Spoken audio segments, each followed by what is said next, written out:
दरवर्षी दिवाळी म्हटलं की आठवतो तो गोविंद बागेत होणारा दिवाळी पाडवा. मात्र यावर्षी भारती पवार यांच्या निधनामुळं हा गोविंद बागेतला दिवाळी पाडवा जो आहे तो रद्द करण्यात आलेला आहे. या दिवाळी पाडव्याशी राष्ट्रवादी काँग्रेस पक्षाच्या पदाधिकारी, नेते, कार्यकर्त्यांच्या अनेक भावना जोडलेल्या तर आहेतच. मात्र पक्षविरहित सुद्धा अनेक नेते, कार्यकर्ते या ठिकाणी येत असतात.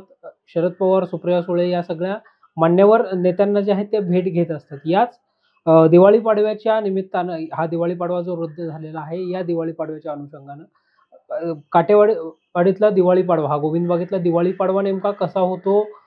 दिवाळी पाडव्याचं स्वरूप कसं असतं? आणि यावर्षी आता दिवाळी पाडवा रद्द झाल्यानंतर च्या नेमक्या काय भावना आहेत? या सगळ्या अनुषंगाने बोलण्यासाठी आपल्यासोबत राष्ट्रवादी काँग्रेस पार्टी शरदचंद्र पवार पक्षाचे प्रवक्ते आणि पुण्याचे माजी महापौर अंकुशअण्णा काकडे आहेत.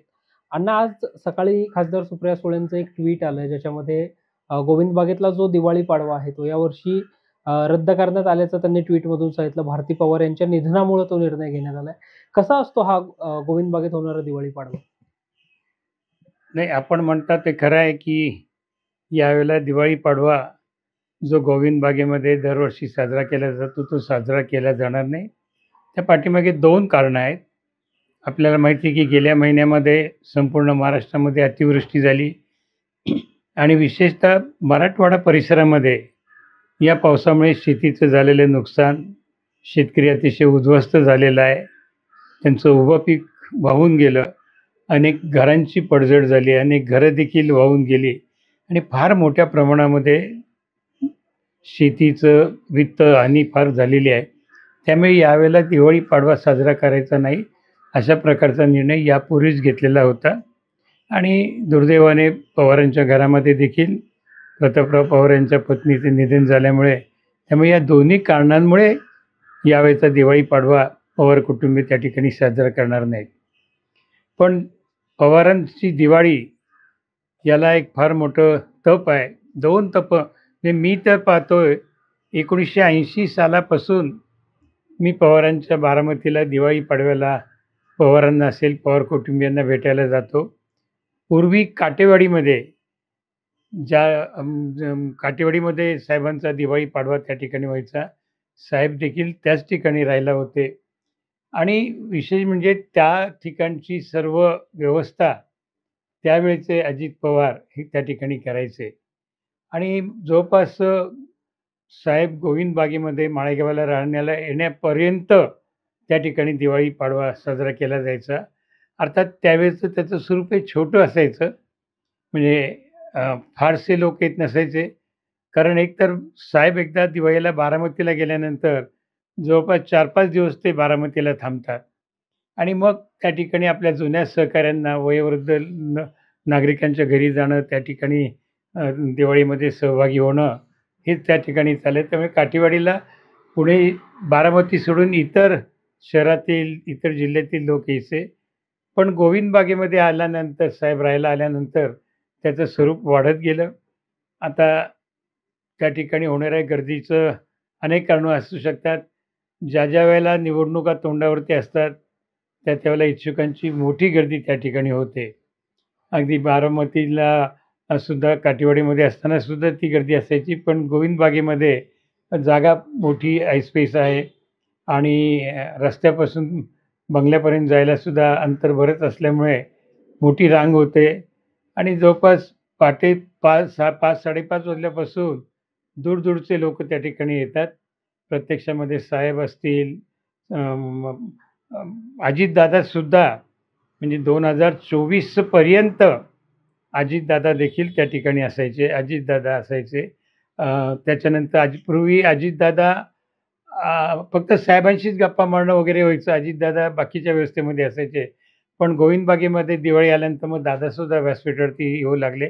कारण दादांचा राजकारणातला सहभाग मोठा होत गेला. त्यामुळे दादा आणि ते त्या ठिकाणी असायचे. त्यानंतर गेल्या 5-7 वर्षामध्ये सुप्रियाताई देखील आपल्याला त्या ठिकाणी व्यासपीठावरती पाहायला मिळतात. 5 वर्षांनंतर पुन्हा रोहित देखील त्या ठिकाणी आपल्याला दिवाळीच्या पाडव्याच्या निमित्ताने असतात. आणि बाकीची मग पवारांची कुटुंबीय ती त्या ठिकाणी खाली वगैरे, राजेंद्र पवार म्हणा किंवा इतर जण ते खाली भेटतात.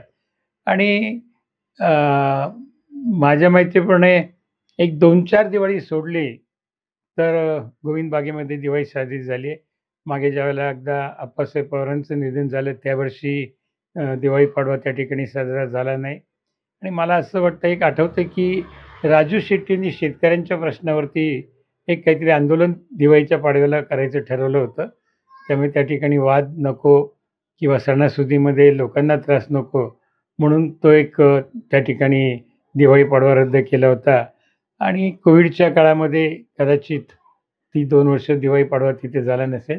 नाही तर गेली अनेक, म्हणजे मी सांगतो की 80 पासून हे 4-5 घटना सोडल्या तर मी सातत्याने त्या ठिकाणी पवारांच्याकडे जातो.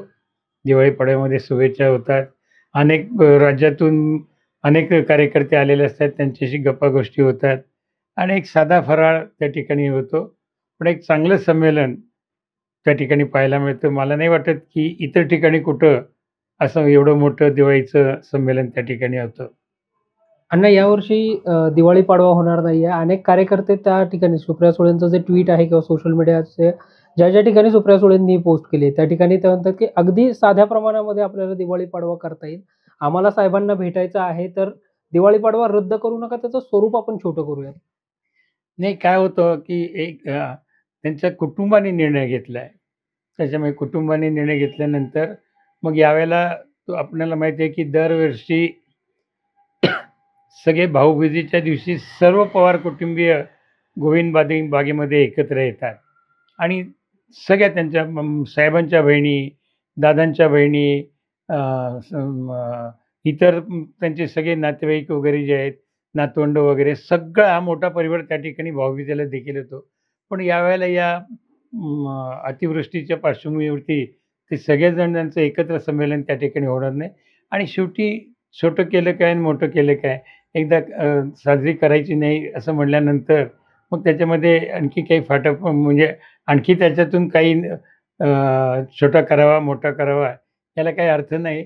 आणि एकदा साहेबांनी निर्णय घेतल्यानंतर त्या निर्णयाशी सगळे सहमत असतात.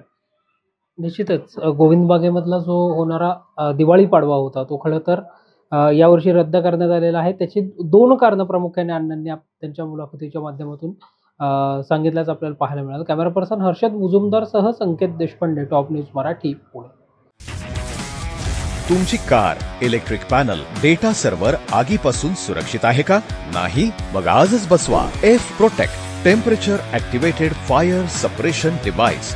यामध्ये आहे eco friendly non toxic pressurised liquid, जे आग लागल्यास क्षणार्धात ॲक्टिवेट होऊन आगीवरती मिळवते नियंत्रण.